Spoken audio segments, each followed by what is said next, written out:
Shabbat Shalom, everybody. This is Rav Shmuel Rashbi, Rabbi Stephen, with you with this week's 10-minute Torah. So I hope you're all enjoying summer. The temperatures have gone a little bit up here in sunny California, and I like the warm weather. You know, one of the newscasters on one of the local channels was talking about how he likes summer because to him it's like a vacation, even though, yes, he gets up, he goes to work, and he does his job.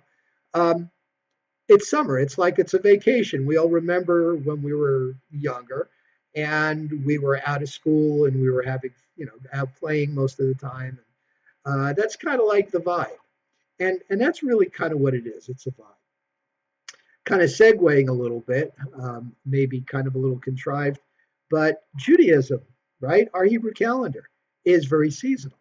Um, think of Passover as the beginning of spring. Think of Shavuot as the beginning of summer. And think of the high holidays as the beginning of the fall. And now we have Hanukkah, which is kind of coincides with the winter solstice. And that, of course, is winter. So, it's kind of like the cycle of life, if you will.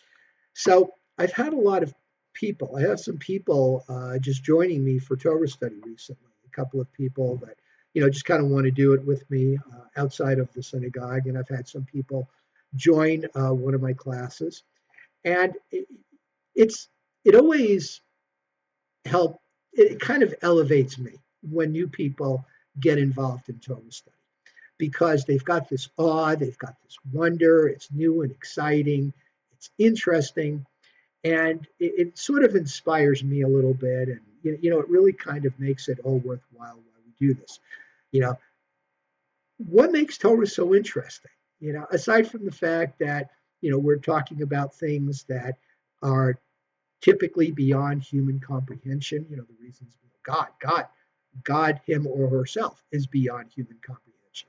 The idea of the ineffable name, Yud He Vav He, Hashem, ineffable meaning beyond comprehension. But it's looking at the way life takes on meaning. And that's what we do. That's what's so important about spirituality and religion. And many years ago, I asked a group of young students who were around B'nai Mitzvah age what they thought the difference between religion and spirituality was. And I've asked this with results and with adults, and I tend to get the same answer, the same response, like, don't know, I haven't thought of it. So my take on it, for what it's worth, is that religion is the venue in which we explore our spirituality. Think of it that way. Let's segue into this week's Torah portion, which is Pinchas. Pinchas was the grandson of Aaron and the son of Eleazar, the high priest. Now, one would think and rightly assume that Pinchas himself was in line to be the Kohen Gadol, the high priest, after Eleazar. Eleazar, in the last portion, he took his father, he accompanied his father and his uncle Moses up to the mount where Aaron went into a cave and he lay down and he transferred his clothes to Eleazar, thus making him the high priest. And Aaron passed on, much like the expression is pulling a hair out of a glass of milk. These people, Moses and Aaron and some of our other prophets, were just so evolved spiritually. They were so in touch with their spiritual self that leaving the material sphere was not a big deal for them. It was like, okay, just drop in the body and that's it. The rest of us, we get so attached to the material universe, the material world in which we operate, that it can be a shock to die. We don't know what it is. We don't know what's coming. Is there anything there, right? We don't know. No one's come back and told us. Some people claim to, but that's another issue. So these people were very, very spiritual. Aaron, Eleazar, and Pinchas. But Pinchas was not really in line for the high priesthood, because when God had told Aaron that his sons would be high priests, Pinchas was already alive. And being alive, and this was Aaron's like unborn children, his sons, grandsons, etc.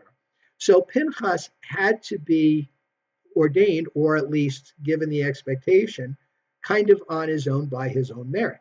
And in the last portion, he earned that merit because he stood up for God. That's right, he stood up for Hashem, as contrasted with the rest of the Israelites who basically did a lot of complaining. Where's our shelter? Where are we going? Where's the water now that Miriam's gone? Manna. Again, did we have manna for breakfast and lunch? Again, can we have some meat? What about these people that are attacking us? What's going to happen? So it was just constant. Even the new generation that hadn't known slavery, that was a lot hardier, that was brought up in the wilderness, even they were like, oh, Miriam's gone. We used to have a well every 3 days. Now who's going to do it? And we know what happened. Moses struck the rock instead of talking to it, didn't sanctify God's name, so he lost the opportunity to go into the promised land. But Pinchas serves as an example to us. Pinchas stood up for God. He was in touch with Hashem. He was in touch with his spirituality. He saw everything that God did for Israel, and he appreciated it.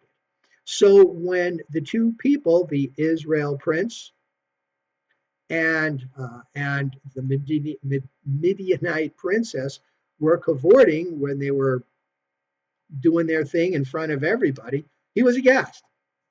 People looking like, wow, oh, okay. The Playboy channel hasn't been invented yet, but okay, we've got this. No, Pinchas said, our morality is important, and he basically took action. And he did away with them, and he stood up for God, and he showed Israel that we will not tolerate this level of immorality. Now, people are upset.